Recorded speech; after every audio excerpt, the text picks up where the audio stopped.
물론 여긴 국민 라디오.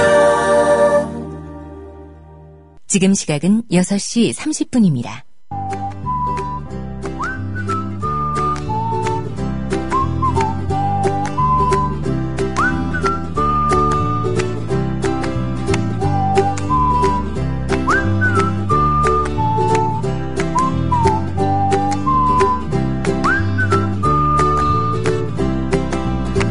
천년 후에 대한민국의 수도는 수원이었다는 연구 결과가 나올 수 있을까요?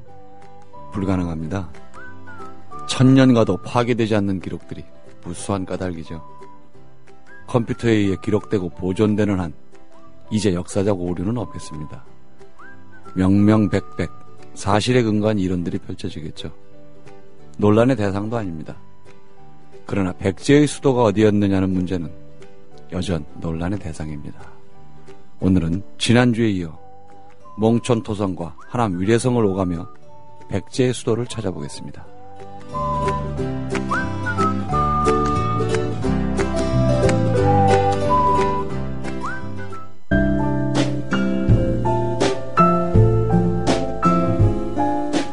뇌에는 근육이 없습니다.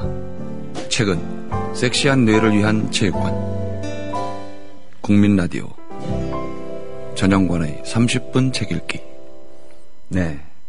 제가 지난주에 이제 백제 수도에 대한 이야기를 나눴는데 오늘도 이어서 워낙 또 민감하기도 하고 또 이진 선생님 말씀이 이게 핵폭탄이다. 그러셔서 다시 한번 다른 책을 가지고 얘기를 나눠보도록 하겠습니다. 안녕하세요. 안녕하세요. 네. 오늘은 어떤 폭탄입니까? 사실 이제 이 얘기를 하다 보면은 네. 대한민국 고고학계의 불편한 진실이라고나 할까요? 사실 좋게 말해서 불편한 진실이지 굉장히 추악한 측면이 다 드러납니다. 사실 이걸 같이 쓴 분이 건축학자였는데 예, 건축하신 분. 굉장히 네. 우연한 기회에 뵀어요. 전혀 모르던 분이었는데 네. 어느 학교 식사자리에 가서 밥 먹다가 옆에 후배들하고 풍납토성 얘기를 하고 있는데 불쑥 풍납토성에 관심이 있냐고 끼어드시더라고요. 근데 보통 그럴 때는 쓸데없는 얘기가 나오기 마련인데 그렇죠. 보통은. 네. 그 묘하게 이게 폐부를 찌르는 얘기들이 나오더라고요. 그분도 뭐 전문가셨을 테니까 암만 해도 또. 네, 나중에 알고 보니까 이거 가지고 10몇 년 동안 계속 쫓아다니신 분이더라고요. 그러니까 이제 그때부터 그분 못 만났으면 저는 아직도 풍납토성이 한성백제 왕성인 줄 알고 있죠. 그런데 얘기를 들어보니까 굉장히 심각했어요. 그리고 나중엔 그냥 얘기가 아니라 네. 제가 요청을 해가지고 이분이 가지고 있는 자료들을 다 받아봤거든요. 그런데 이제 지난주에 소개한 책하고 연결이 돼가지고 예. 나름대로 좀 충격을 받았습니다.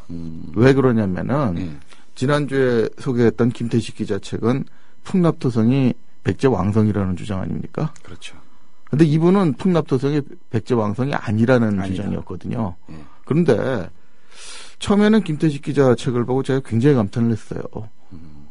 기자가 언제 이렇게 공부를 하고 자료들을 수집을 해가지고 이 책을 썼나. 그러게 쉽지 않은 얘기인데 그건. 했는데 예. 그 책에 나오는 얘기가 자료를 받다 보니까 많이 보던 거더라고요. 아, 그러니까 이분한테 자료를 받아간 거예요.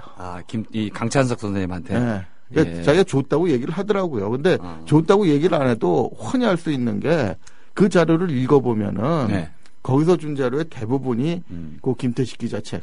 또 딴 분들도 있습니다. 딴 사람들도 이분한테 얻어간 자료들 자기 책에 거의 그대로 쓰고 있더라고요. 그런데 결론은 다르게 나와요.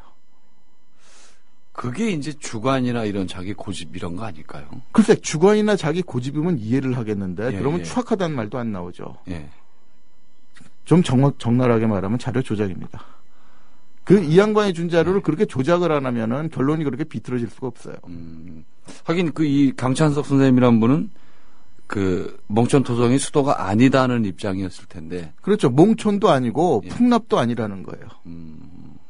그러니까 나중에 좀 더 번지게 되면은 이 고고학계 같은 경우에는 뭐 그 연장선상에서 얘기인데 왕성은 고사하고 왕궁이 어떤 건지도 모르는 사람들이 왕성 전문가 행사하고 있습니다. 그러니까 이제 그 얘기 첫 번째 하나 시작을 해보면 이런 겁니다. 왕성이라고 하면은 예.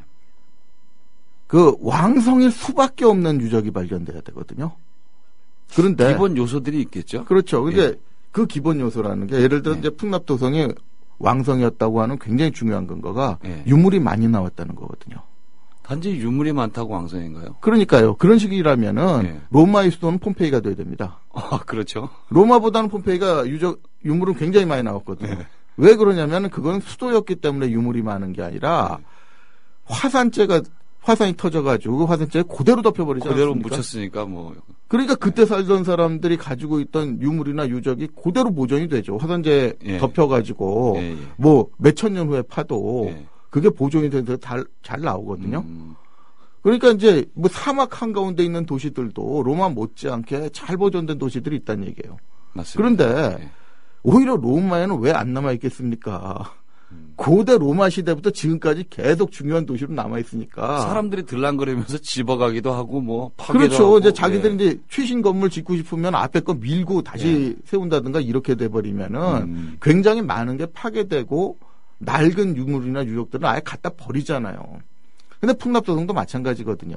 이게 한강변에 있기 때문에 홍수가 자주 나는 지역이잖아요. 잘 아시겠지. 쓸려갔을 것 같아요. 거기 진짜 거기 쓸려가기만 하는 게 아니라 쓸려오기도 하고 여기 있던 게 덮여버리기도 하죠. 네, 많이 묻혀기도 했겠죠. 그러니까 홍수로 덮였던 네. 유물들이 쌓이면은 엄청나게 많이 나오죠. 그 생각은 안 하고 단지 유물이 많으니까 왕성이라는 논리가 지금 한성백제박물관에서 계속 되풀이하고 있는 논리예요. 그건 뭐 비전문가인 제가 듣기에도 조금 아닌 것 같으네요. 그러니까 저한테 대놓고도 계속 그래요. 아직도 풍납도성이 왕성이 아니라고 믿네요. 이렇게 유물이 많이 나왔는데. 근데 그 유물이 증거가 아니라고 아무리 얘기를 해도 듣고 싶어 하질 않더라고요. 그 또 유물의 종류가 있지 않을까요? 바로 그겁니다. 그러니까 그 유물도 또 유물의 종류도 좀 위험한 게 홍수로 쓸려 내려와가지고 이 지역에 묻혀버리면 안 되니까. 그렇죠. 그래서 제일 중요한 게 예. 왕성이면 반드시 있어야 되는 왕궁이거든요. 그렇죠. 왕궁이 없는 왕성이라는 건 불가능하죠. 그럼 그 기초나 이런 것들도 다 있어야 맞는 거고. 그렇죠. 그러니까 이제 유적을 볼 때 가장 손상이 안 되는 게 초석입니다. 예. 특히 왕궁급 초석이라고 하면은 어마어마할 텐데요. 건축했으니까 잘 아시잖아요. 그러니까 왜 초석이 오랫동안 남느냐면은 큰 건물일수록 그 지붕 위에 올라가는 게 무겁지 않습니까? 무거우니까 기초도 그걸 크죠. 무거우려면 당연히 그 기둥도 굵고 기초도 그 크고. 기둥에 맞는 만큼 이 초석이라는 게 그냥 기둥만 박는다고 되는 게 아니지 않습니까? 위에 이제 무게를 받으면서 땅으로 푹 들어가 버리니까 그걸 땅으로 분산시켜 주기 위해서 박는 게 초석인데 이렇게 왕궁이면은 지름이 1, 2m짜리들이 수천 개씩 나와야 된다는 얘기죠. 그렇죠. 그 당시에 이렇게 기둥 간격이 멀게는 못 했을 테니까. 그렇죠. 아니 멀게가 문제가 아니라 조금 이따 얘기하겠지만 사람들이 이 전문가라는 사람이 좀 나쁘게 말하면 사기를 쳐가지고 왕궁이라는 개념에 대해서 모르기 때문에 수천 개라는 개념에 대해서 기둥이 많기 때문에만 수천 개라고 생각하는 거예요. 아. 자, 근데 요거 조금 이따 하고요. 그러니까 그런 게 나와야 되는 거고 초석은 시간이 지나도 훼손이 잘 안 되거든요. 왜 그러냐면 지름 1, 2m짜리 바위를 누가 집어갈 리도 없고요. 그렇죠. 그거를 건물을 지을 때는 필요하니까 여기저기서 가져와서 깔았겠지만 나중에 건물이 다 없어진다고 하더라도 전근대 누가 그걸 파다가 새로 갖다 버리겠어요. 그렇죠. 뭐 더군다나 우리나라는 돌도 흔한데. 그렇죠. 그러니까 이런 것들이 계속 남거든요. 그러니까 현대 국가 이외에는 중장비를 동원해서 파내갈 수 있는 현대 국가 이외에는 초석이 대개 그렇게 대량으로 파괴되는 일이 흔하지 않다는 얘기죠. 그런데 풍납도성에서 초석 몇 개 나온지 아십니까? 하나도 안 나왔어요. 초석이 안 나왔다는 건 그냥 뭐 대충 옷막을 짓고 살았다는 뜻 아닌가요? 그러니까 이제 그게 뭐하고 연결이 되냐면은 초창기에 발굴된 건물 흔적 가지고 왕궁이라고 우겼던 건물의 실체가 나오는 겁니다. 그러니까 처음에는 왕궁이라고 우겼었거든요. 근데 이 양반이 조사를 딱 해보니까 지름이 23cm짜리 기둥이더래요. 이게 이제 쭉 옆으로 늘어서 있는 구조고 초석이라고 처음에 선전을 했던 게 지금 식각형으로 돼 있는데 거의 둥그렇게 되고 가운데 구멍이 뚫려 있거든요. 근데 초석이라고 하면은 밑에서 기둥의 무게를 받치는 거여야 되잖아요. 근데 그렇죠. 가운데 구멍이 뚫려 있어요. 땅으로 푹 들어가게. 완전히 이렇게 관통하는. 네, 관통하게. 그러니까 이건 희한하네. 옆에서 잡아주는 거지 예. 밑에서 받쳐주는 게 아니거든요. 23cm짜리만 하더라도 사실 기둥이 그렇게 굵은 게 아니어가지고 그 무거운 하중을 받지를 못하는 건데. 예, 그건 뭐 잘 아시잖아요. 저도 건축 전공이라서 뭐. 그러니까 이런 게 쭉 늘어서 있으면은 이게 그렇게 왕궁급이라고 얘기할 수 있는 건물이 아니라는 게 뻔한데 처음에는 그걸 왕궁이라고 우겼어요. 왕궁이라고 그냥 우긴 정도가 아니라 KBS 역사 스페셜에서 이걸 가져가면서 이 기조로 해가지고 이 자초를 기초로 예, 컴퓨터 예. 그래픽으로 거대한 왕궁에 올라가는 그림 그려놨습니다. 아직도 역사 스페셜 찾으면 그 프로그램이 있죠. 그건 좀 이게 이제 저희가 동네 이제 한 뭐 흔히 몇백 년 됐다는 절에만 가도 기둥이 이렇게 아름이거든요. 그렇죠. 예. 근데 그러니까 그거는 좀 사실 백제 시대에도 건축적인 기술이라는 건 조선하고 그렇게 큰 차이가 안 난다는 거예요. 그거는 뭐 주변에 있는 그 다른 나라들 건물을 예, 봐도 그렇게 나오거든요. 그러니까 비슷하게 생각을 해서 저 고구려의 안압궁 있지 않습니까? 장수왕 때 지은 건데 거기만 해도 그런 거 나온다는 얘기죠.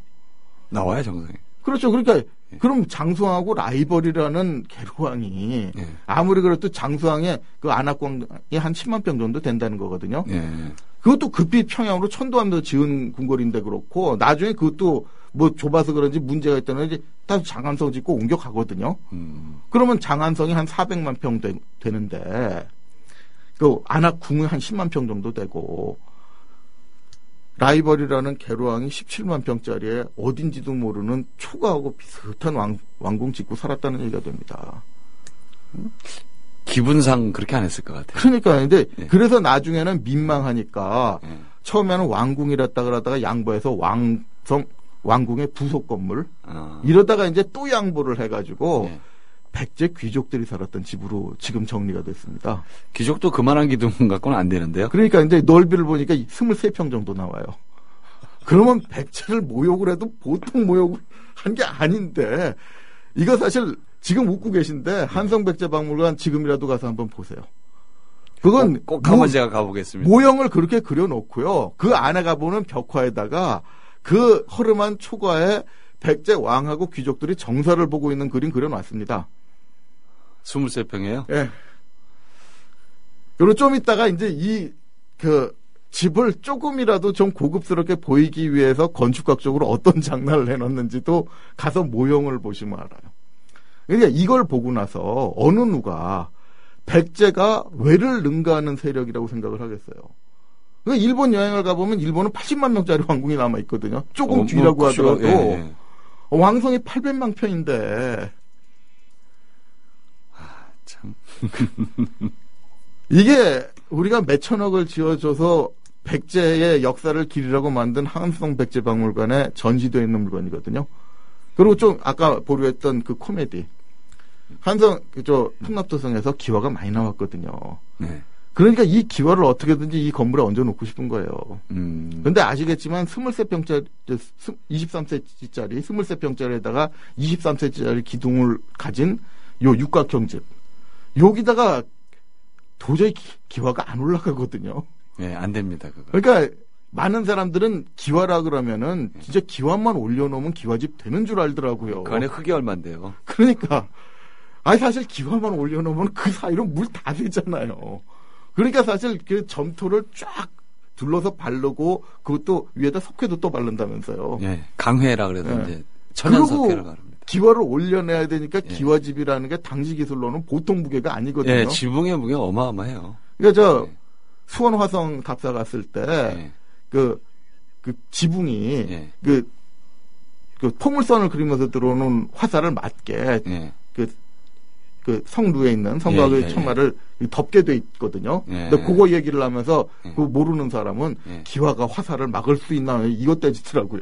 어. 기와가 문제가 아니잖아요. 거기 밑에 점토가 있는데 화살이 아무리 쎄도 그 총알 지붕을 아닌다면은 뚫고 다 들어올 막죠. 수가 없잖아요. 예. 총알도 사실 못 뚫죠. 그 정도 때문에. 그 정도로 이제 무게가 많이 나가는 건데 그걸 23cm짜리 기둥으로 유지하게 만들기 위해서 어떻게 해놨느냐면은 아주 일본에 가면 희귀한 형태의 건물이 있대요. 초가 옆에다가 기와를 둘러친 게 있는가 하면은 예. 중간에다가 기와만 쓰고 옆으로 초가로 둘러친 건물이 있대나요? 그 건물이 그 건물이라고 해가지고 모형 만들어놨어요, 2개. 근데 왜 일본에 있는 걸 기준으로 했을까요? 그러니까 어떻게든지 건축학적으로 기와를 올려야겠는데 네. 기와가 많이 나왔으니까. 그걸 그쪽에서 요구해서 그걸 만들어준 건축학자도 네. 그걸 전부가 기와 지붕이라고 하기는 양심이 꺼렸나 보죠.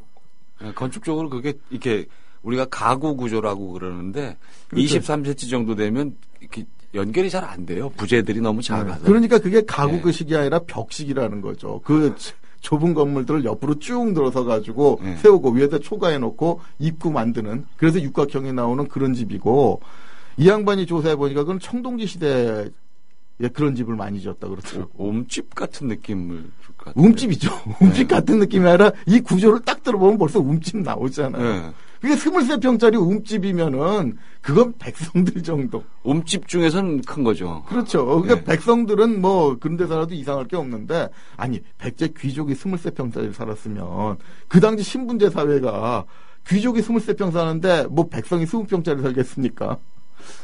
그나마 제일 큰 게 그 규모인가요, 그러면?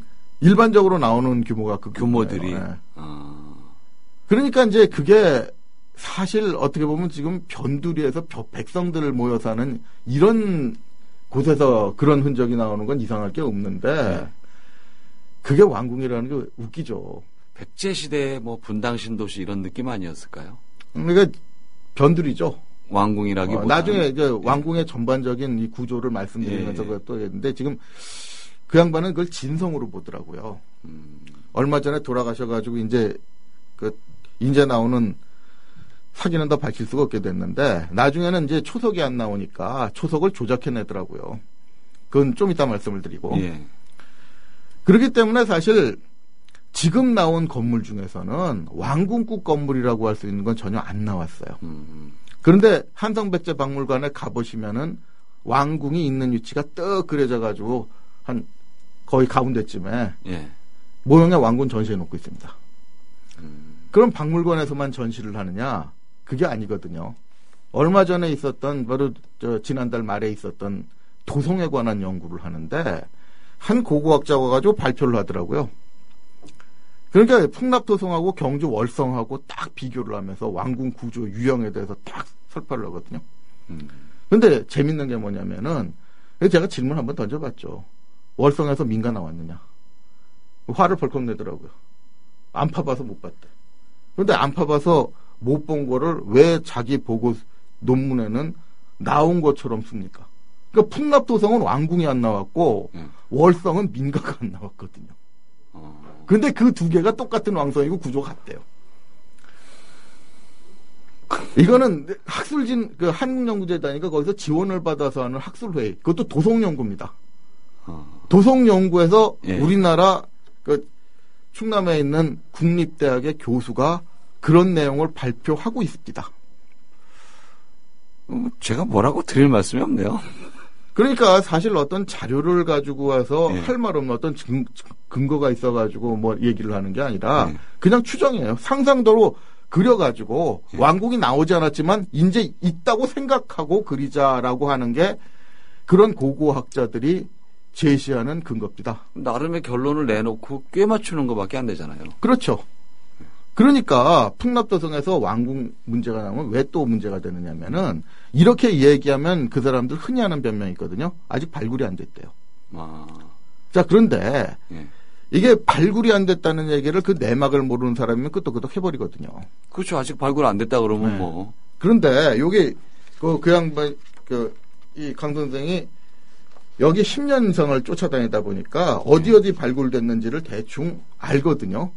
이제 잠깐 요 책 보세요. 예. 풍납도성이 이렇게 있으면 여기 이렇게 발굴됐다는 뜨문뜨문. 네. 그럼 여기서는 왕궁급 건물 안 나왔거든요.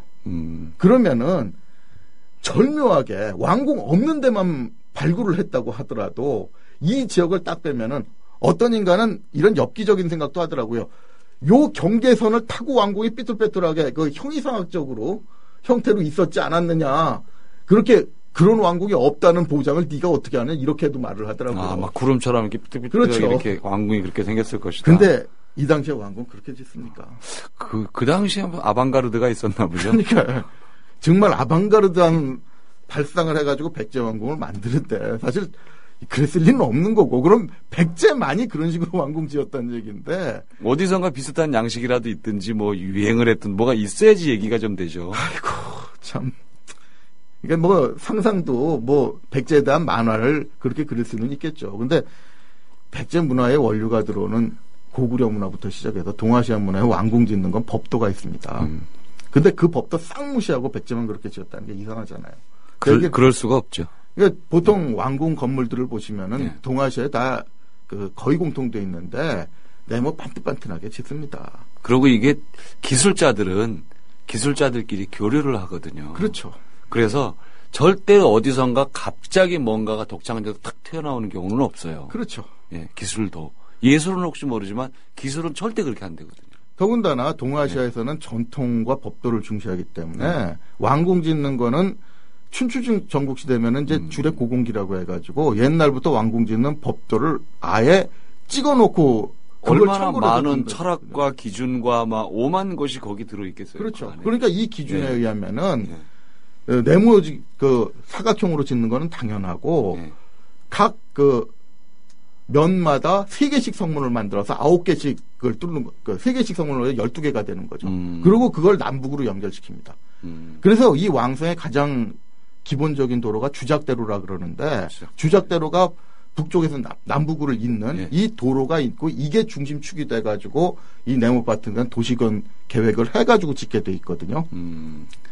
그런데 이런 왕궁이 나오려면 네모 반듯한 건 물론이고 최소한의 면적이라는 게 확보가 돼야 되잖아요. 그죠. 면적이나 일단은 뭐 무엇보다도 면적이죠. 그런데 예. 여기서 풍납토성 17만 평에서 지금 발굴된 데 다 빼고 나면은 백제 왕궁이 몇천 평이나 나오겠어요? 지도를 봐도 제가 봐도 좀 어색합니다, 지금. 그러니까 예. 이게 나왔다는 게 아니라 나와야 한다예요. 백제 왕궁이 만약 진짜 이거 몇천 평밖에 안 되면은 예. 이 백제라는 나라는 우리가 생각을 달리해야 됩니다. 진짜 동아시아의 형편없는 나라였어요. 그러니까 외한테 휘둘려도 하나도 이상할 거 없는 나라라고 한다면 모르겠는데 예. 위대한 백제의 역사를 말을 하면서 이런 백제 왕성을 제기한다는 게 얼마나 웃기는 짓이겠습니까? 저는 그게 항상 계속 의문인 게 분명히 아닌 것 같으면 조금 더 나은 방향을 찾아보고 우리 조상들이 이렇게 어마어마한 기술력도 있었고 그 당시 이렇게 강성했었다. 저는 그쪽으로 더 파볼 것 같아요. 상상보다는 자꾸 자료를 어떻게든지 찾아내고. 글쎄 원래는 학문적으로는 학자는 그래야 되는데 네. 지금 우리나라 적어도 대한민국 고고학자 중에서 여기 주도권 잡고 있는 사람들은 그럴 생각 같은 건 눈꼽만큼도 없어요. 그래서 오히려 여러 고고학자들하고 이 왕궁 문제에 대해서 시비가 붙었거든요. 저는 아니라고 얘기를 하다 보면 뭐 뒤풀이 같은 데서나 아니면 발표장에서 만나는데 뭐 발표장에서는 주로 말을 못하게 하니까 가끔 뒤풀이 자리에서 말이 나오면 하게 됩니다. 근데 이 사람들이 왕성 전문가를 자처하는 사람들이 어느 정도 생기실 지식이 없느냐면은 자기가 왕궁에 대해서 적어도 10만 평은 나와야 그것도 작은 거 아니냐 이 정도로 얘기를 하면 자기가 발굴을 해봤대요. 네가 발굴도 안 해본 주제에 왜 그러냐요. 근데 발굴을 해보면 왕궁이 보통 몇백 평짜리랍니다. 제일 큰 것도 2,000평짜리 이상 넘는 거 못 봤대요. 왕궁 전체가요? 그러니까 그게 뭐냐면은 왕궁 전체가 그럴 리가 있겠습니까? 그러니까 이 사람들은 왕궁이라는 개념이 그냥 건물 하나인 걸로 생각을 하는 거예요. 왕의 침전 정도로 생각하나 보죠. 그렇죠. 그러니까 아까 왜 기둥이 수천 개가 나와야 되느냐고 말을 했냐면은 건물 한 개 가지고 왕궁이 되는 게 아니기 때문에 그렇죠. 이 왕궁이라는 건 건물들의 집합체입니다. 예. 그러니까 그 많은 건물을 지으려면은 쉽게 얘기해서 본궁이 있으면은 후계자 태자가 거주하는 동궁이 있고 거기에다가 서궁이 있고 여기다가 수행원들 거주하는 공간이 있고 뭐 여러 가지 대비마마도 있을 거 아니에요. 그렇죠. 예. 그런 사람들이 거주하는 공간뿐만 아니라 이게 일종의 면적이 있어야 되느냐. 왜 면적이 있어야 된다고 얘기하냐면은 청와대에서도 대통령이 잠만 자는 거 아니지 않습니까? 그럼요. 업무를 봐야 되고 그러면 신료들하고 정사를 의논하는 공간도 있어야 되고 외국 사신들이 왔을 때 어디서 접대를 할 겁니까? 이런 공간 저런 공간 하면은 그게 굉장히 많이 확보가 돼야 되고 공간뿐만 아니라 건물들도 많이 들어서야 되거든요. 당연히 많아야죠. 근데 몇백 평짜리 건물 나왔다고 그게 완공이래요. 전 지금 그거 지금 말씀하시는 게 좀 안 믿어져서. 안 믿어지면은 예. 바로 지난달 5월 20일 날 저 한국외국대회에서 도성에 대해서 얘기했거든요. 이게 어디까지 연장이 되느냐면은 이 사람들이 도성 연구를 하잖아요. 예. 그런데 그날 회장이 골맨 소리 하나 합니다. 그런데 도성이라고 얘기를 하는데 이 사람이 말하는 도성하고 저 사람이 말하는 도성이 다르더라는 거예요.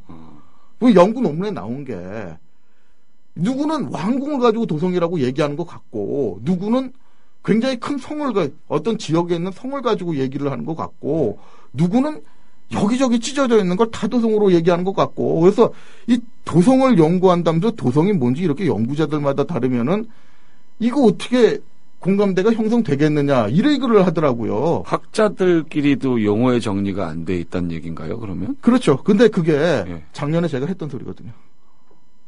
작년 이게 2회 발표라 작년에도 비싼 발표할 때 가가지고 예. 그거 주도하는 연구 책임자 앞에서 예. 이 도성이 이렇게 서로 말하는 개념이 달라가지고 되겠느냐 그랬거든요. 예. 그때도 화를 내고 말을 끊어버렸는데 그리고 1년 후에 연구하는 게 또 이래요. 아, 그건 정말 제가 이해할 수가 없는 게 기술자들도 저희들도 맨 앞에 모든 연구나 어떤 토의나 이런 건 맨 앞에 용어의 정의가 맨 앞에 있어요. 서로 말이 통해야 되니까. 그렇죠. 근데 왕궁과 왕성도 구별을 못해요. 그 분명히 이러이러한 것을 왕궁이라 한다라고 명시를 해야죠. 그러니까요. 그래서 아까 충남에 있는 국립대학교 고고학자한테도 물어본 말이 있는데 자, 요거 좀 내일 마저 하겠습니다. 시간이 다 돼서. 예, 그러겠습니다. 예. 네. 유물이란 선택적 보호 대상이 아닙니다. 유족도 마찬가지로 일단은 보존하는 게 옳다고 생각합니다. 혹시라도 자신의 논리에 맞춰서 유적을 발굴하고 또 거기서 출토된 유물 또한 그간의 연구 결과에 거꾸로 맞춰버린다면 역사는 왜곡됩니다. 백제수도가 어디였는가가 뭐 지금 중요하냐 이렇게 물을 수 있습니다만 중요합니다. 국가 간의 분쟁도 이런 역사적 사실에 토대를 하거든요. 논리에 밀리면 국익을 해칠 수도 있습니다. 독도가 일본 땅이라는 증거가 밝혀지면 반환하시겠습니까? 지키기 위해서 또 새로운 자료를 찾지 않을까요? 이런 것처럼 백제의 수도가 어디였느냐. 이거는 고대사의 문제이면서도 또한 역사적 사실들을 재정리하는 계기도 됩니다. 사실관계는 분명히 정립해 놓은 것이 학자들의 소명이죠. 너무 오래전 이야기입니다. 그렇다고 목소리 큰 사람이 이기는 게임도 아닙니다. 분명하게 지속적으로 연구해야 합니다. 지금까지 30분 책 읽기 전용관이었습니다.